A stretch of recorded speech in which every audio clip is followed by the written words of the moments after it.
just a bit outside.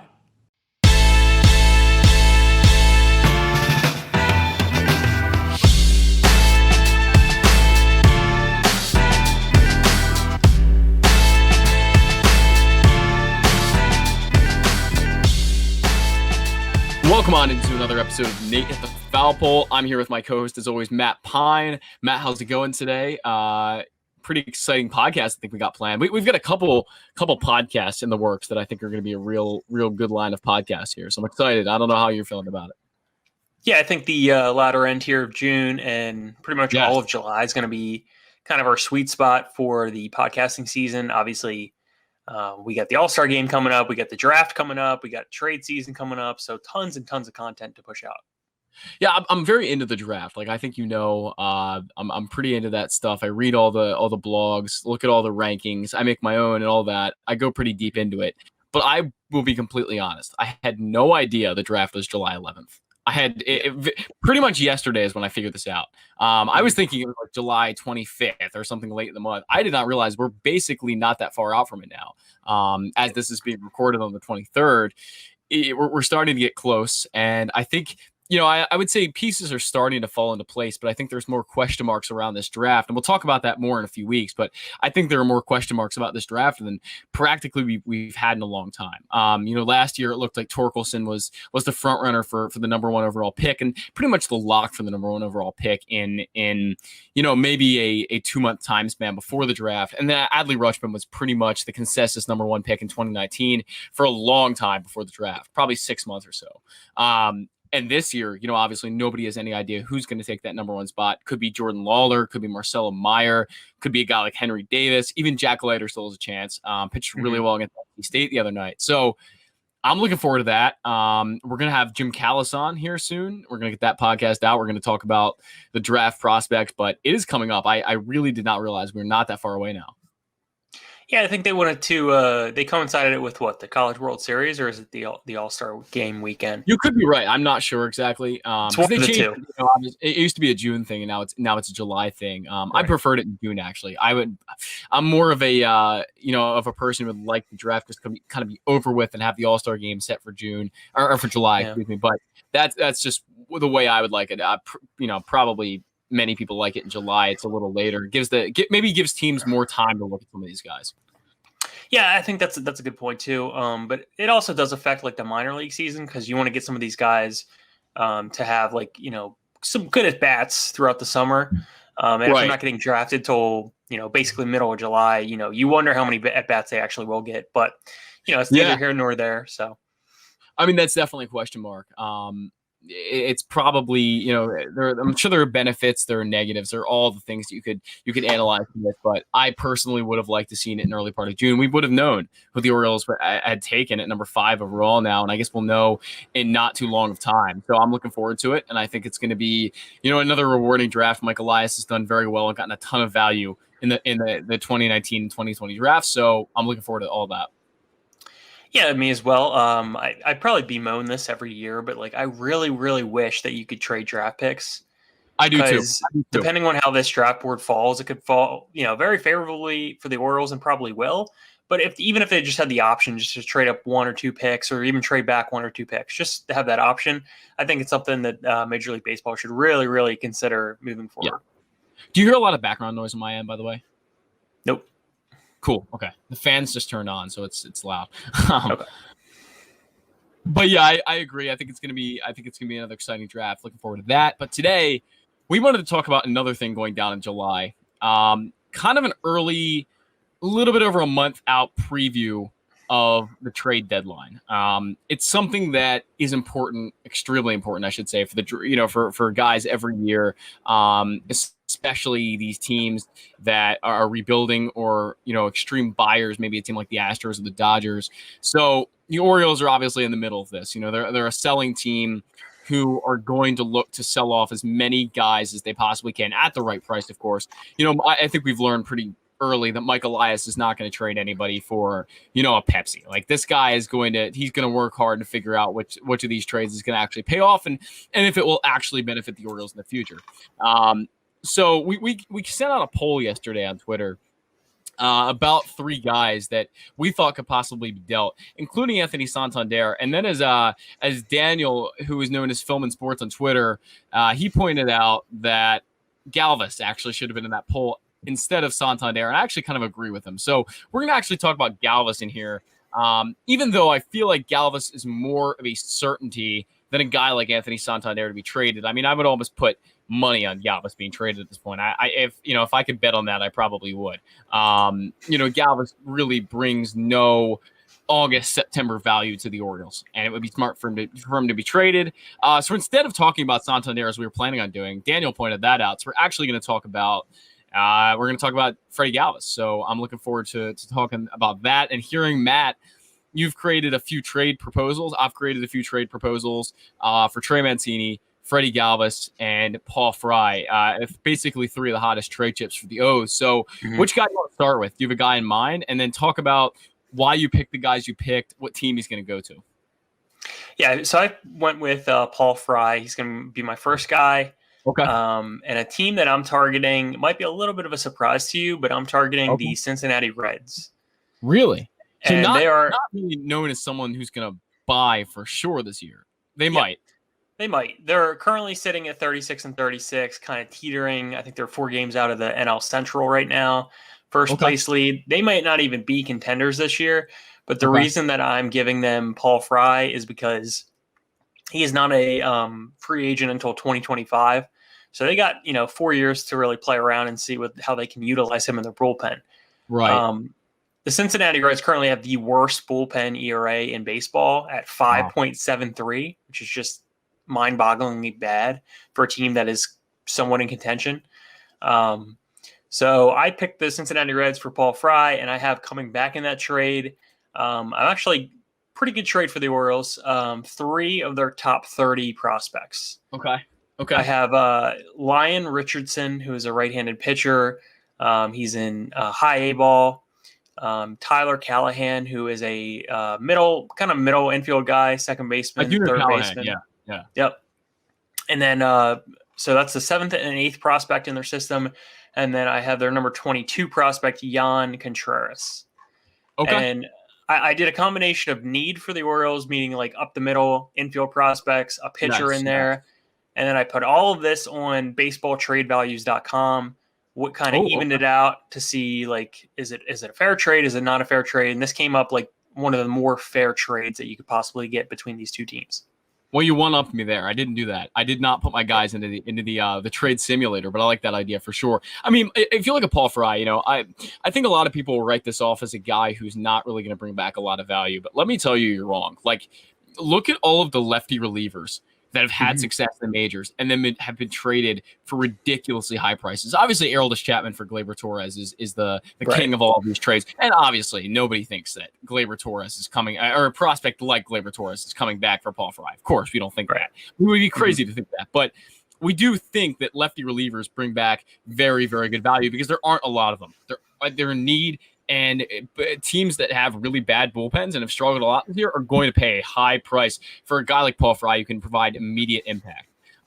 So the team I went for was, unsurprisingly here, I think this is kind of what most people think, but the Los Angeles Angels. They need bullpen help really, really bad. Obviously, they're in no place to sell. They've got Mike Trout. They've got Shohei Ohtani. They've got Rendon. They're going to keep buying and try to get themselves in a playoff spot, even if they're pretty far off them right now. The Orioles have made multiple trades with them in the past, Dylan Bundy, Alex Cobb just recently. So it makes a lot of sense to add Paul Fry to that bullpen. And now when I say Paul Fry brings back considerable value, I'm not talking a top 100 prospect here. I'm talking more organizational top prospects here. So one of the guys I've loved in this Angels system for a long time, I was hoping he would be the return for either Bundy or for Alex Cobb more recently, but that's Kyron Paris, the shortstop, who's pretty far off. He's only 19 right now, so it could be a few years before he debuts, but the guy is tearing up A-ball right now. He's batting 297. He's got a 423 on base, 516 slugging. He's been incredible so far this year. So, Paris is a guy who gets a lot of extra base hits, extreme speed. He walks at a very good rate, steals bases. So he's a guy who just has tools across the board and fills out a middle infield spot for the Orioles. And the second guy I went with Robinson Pena, 22-year-old right-handed pitcher at A-ball as well. He's had considerable success this year in 8 starts. He's 1-2 with a 3.98 ERA. Pretty good numbers across the board. The whip is a little bit high, but the average against him is only 168. The whip is 1.45, I should have mentioned. But look, I mean, this is another guy who, another international signee, a guy who can clearly take a lot of steps forward and become, an even better pitcher than what he is. And the stats are showing that right now. So Kyron Paris ranked number 5 by MLB Pipeline for the Angels. And Robinson Pena ranked number 15 for the Angels. And look, the Orioles could even get more back than that. They might even be able to get, another top 30 prospect. You mentioned having 3 back. That's certainly possible. But here, these are the 2 guys I've targeted, and 2 guys that seem like they would fit the needs of the Orioles, like you said, up the middle and pitching. Yeah, I like that a lot. I mean, the Angels consistently seem to be the team that struggles with pitching. Always. It's just insane how they can't support basically 2 of the top 10 players in baseball, and not make them a contender year in and year out. It boggles my mind, really. But yeah, I mean, that seems like a pretty fair trade. I like that. Yeah, I think so. And like I said, I mean, I think there's even room to get more value back. I try to play a little bit conservatively because I don't want to try to overvalue the Orioles just because we're an Orioles podcast. I try to make it as realistic as possible. And I think that's a pretty realistic trade offer right there. And I think Paris would make an immediate impact and probably be, besides Gunnar Henderson and maybe Jordan Westberg, the best shortstop prospect in this system, which is obviously, again, he'd be behind two of these guys, but still an impact bat. And an impact defender, an impact runner. He would be a solid pickup for the Orioles. And that's the thing too, when you're building building out a farm system, you want to build depth at every position to have. Right. I mean, you never know who's going to work. Backups. Exactly. You never know who's going to work out. Exactly. You never know you're going to trade. I mean, that's just good business right there. Yeah, I mean, you have to stock up as much as you can. And Kyron Paris is a guy that he could even move up. I mean, he's only 19 again. This guy could be a top 100 prospect in 2 years, and especially the way he's hitting the ball right now. So I'm excited about that. I hope it works out. All right, moving on to my second guy, Trey Mancini. Don't want to see this guy go. I think we would all be heartbroken in Baltimore if he got traded, if he got dealt. We want him to be an Oriole for life if possible, but just playing the game here, just to see what would happen. My team I picked for him would be the Oakland A's. Oh, okay. Oakland A's notoriously not big spenders, in free agency. They want to maximize the most amount of wins for the lowest amount of salary. A guy like Trey Mancini is not making very much money. Another guy who's going to be in arbitration for the next couple of years. Really, he's not going to hit free agency until 2025, just like Paul Fry. And currently out of their DH spot, they have a 660 OPS. And that's Mitch Moreland. It's really not getting it done for them. They're a team that ranks 12th in runs per game. So kind of sort of middle of the pack. And they're really struggling with the Astros there for first place. So I'm going to give them Trey Mancini and his 830 OPS in that DH spot. And in return, we're going to get Robert Poisson, who is a really undersized shortstop there for Oakland. He's only 165 pounds for being 6'3". So he's going to really need to pack on some weight there. But in the same international class with Jason Dominguez, he was the second ranked prospect in that international class. He's currently ranked as the 6th prospect for the Oakland A's. Sounds like a Michael Elias guy to me. Sounds like a Michael Elias guy. And I actually stuck with the same theme for the second player they're going to get back, and that would be Pedro Pineda, who is an outfielder. He's the 13th ranked prospect. He was considered to be the 13th overall prospect in this past international draft class. And his future value is really, really high. Baseball Trade Values ranks him as a 14.7. Wow. Yeah, so it's super high. So I combined him and Poisson. I got 21 as an overall trade value. Trey Mancini is a 20. So it's about as fair as you can possibly get. Yeah, I mean, that sounds fair. Again, you went with positional needs for the Orioles. I don't think they're going to acquire outfield. I would be very surprised if they did. I would even lean more towards pitching as to middle infield. I think pitching is really what they're going to try to acquire. Because look, I mean, outside of Grayson Rodriguez, DL Hall, and Kyle Bradish, you don't know really who's going to be back there for the Orioles. And if John Means sticks around, of course, he could be at the back end of that rotation or maybe even the front end if he keeps it up. But look, I mean, there's a lot of question marks, I think, for the Orioles pitching right now, even though they have a bunch of depth and there's a lot of guys in the system.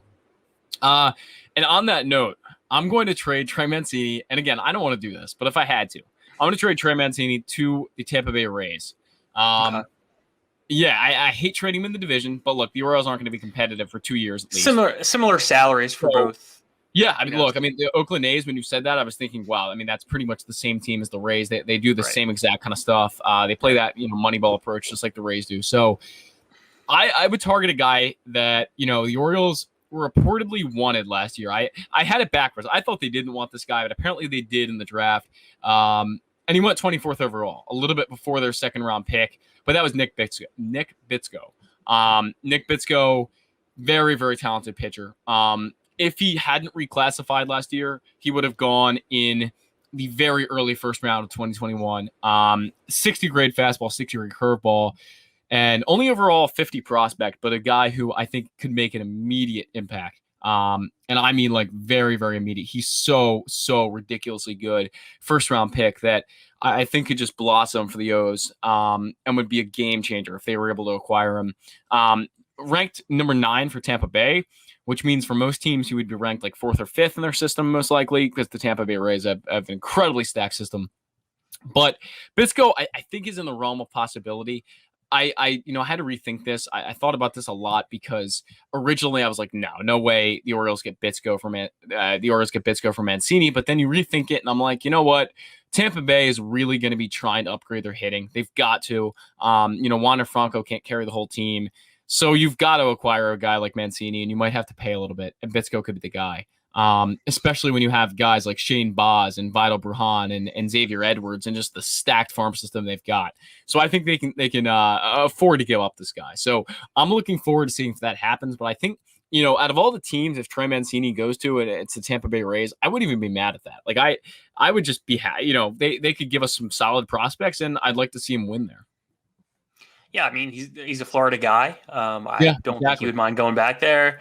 As tough as it would be, especially trading in division, is kind of always tough. But Bitsko, excellent option there. I would love Shane Baz to come to the Orioles. A big fan of his. That'd be tough. I mean, that would be really tough to get Shane Baz. But yeah, I agree with you. He's a stud. Mm-hmm. Yep. All right. Moving on to my last guy, who you mentioned first, Zach. Freddie Galvis. He's the guy who's probably most likely to be traded, but but most likely to get him. Kind of a meh return. Like, I don't think he's going to get a lot. His trade value is pretty low, even if he's having like a pretty decent season. And I'm just trading him to a team is in the playoffs every year, just looking to load up that bench for the playoffs. I think we might have the same team, honestly. I don't know. Los Angeles Dodgers is who I'm going with. That is not my team. That is not my team. There you go. Throwing a curveball for you. Currently their WAR at shortstop is 0.8. Or 0.8, and that's Corey Seager, which is unbelievable. It's Gavin Lux too. Gavin Lux there, yeah. And Galvis currently has a 1 WAR, so slightly above what they're looking at a shortstop currently. I have them getting the 22nd prospect in the system from the Dodgers, Jimmy Lewis. He's a right-handed pitcher, big kid, is 6'6", 200 pounds. He is kind of a project. He's had a lot of injuries in his past, but he can really pump it up there. High 90s. He's got really good secondary stuff. He just hasn't really been able to sustain it for a while. And just to throw on top of it, I'm going to give him some international bonus money as well. Wow. We picked almost an identical trade, like in every way possible. This is a very, very, very similar trade. I picked the New York Yankees. You talked about teams that are always in the playoffs. I think the Yankees could benefit from Galvis. And again, it's not going to hurt the Orioles. I mean, they don't care. Look, the Orioles could trade inside the division if they want to. They don't care. I'm going to tell you that right now. People go, oh, why would you trade a guy to the Yankees? Of course they're going to beat the Orioles. I mean, we already know that. But the Orioles don't care. Like, they will get the best offer possible. So I actually also included international bonus money. I think that Mike Elias loves that. I mean, he's a guy who really is trying to get involved as possible in the international market. So I included that in my trade, which is pretty funny. But I also picked a big right-handed pitcher. which is ranked number 30 for the Yankees. Okay. A guy that was drafted in 2019, the 6th round. He's 6'3", 210, so pretty big guy, 23 years old. Hayden Wesneski. So What a I name. basically went through a lot of the Yankees pitchers in the back end of their organization that, maybe were drafted a little bit later. And I was going basically on who is having a stud season and who has a really, really good, who has some really, really good grades on some of their pitches. I'm not aware of Hayden Wesneski. I don't know this guy. This is not one of, like the others I do know very well, but this guy, it's more of someone that Mike Elias might just, know of himself, but a lot of fans probably don't know who Hayden Wesneski is if you're not a Yankees fan, but here he is. So far in 8 starts this year, 2.68 ERA. He's got a whip of 104, 218 average against him, struck out 51 and only walked 11. So he only gave up 3 home runs this year too. So he's been very, very solid. And like I said, he's drafted in the 6th round, 2019. Maybe a guy Mike Elias would have gone for. He looked at Garrett Stallings. He's looked at some of those guys who have been drafted in 2019 that he wasn't able to get. I believe Kyle Brnovich was one of those guys. So this, to me, screams Mike Elias in every way. 60 grade fastball, 50 grade slider, 50 grade changeup, 50 grade control. Overall, only a 40. Which means that I think the Yankees would totally be able to deal this guy. But overall, if it's not him, if it's someone else, I would just say on Freddie Galvis, don't expect a whole lot. This is the kind of guy you're going to get. Probably like a middle round draft pick to late round draft pick from 2019 that Mike Elias missed out on, maybe even 2020. And maybe some international bonus monies. We weirdly both included in our trade offers here, but I think that would be pretty fair. Both of our trade offers here, but I do expect him to be traded for a pitcher. I would definitely think that. Yeah, I think that makes a lot of sense. And again, Freddie Galvis is not going to go to a team and be like, "Oh man, this guy's going to be hitting bombs for us 7 days a week. He's going to be playing every day." I don't really expect that. I think he's more of a bench type player. But look, the Yankees also have struggled at short. Gleyber Torres is a terrible shortstop. So move him to second. Tyler Wade doesn't give you a lot with the bat. So you could easily get rid of Tyler Wade out of that lineup, put Freddie Galvis at short every day and actually get by. I think he'd do pretty well. And you never know what injuries are going to crop up across the league. Sure. There's bound to be someone that is going to need to be replaced, a contender. So you never know. Yep. So let us know what you guys think. Tweet us in at Foul Pole Pod. If you have any ideas for other trades, guys you think you missed. I should mention the results of the poll here. I did not mention that. Sure, go ahead. I asked essentially who's most likely to be dealt, not including Freddie Galvis, which was my mistake. Thanks, Daniel, for pointing that out. But Paul Fry won by a large margin. 56%. Does not shock me. 56%.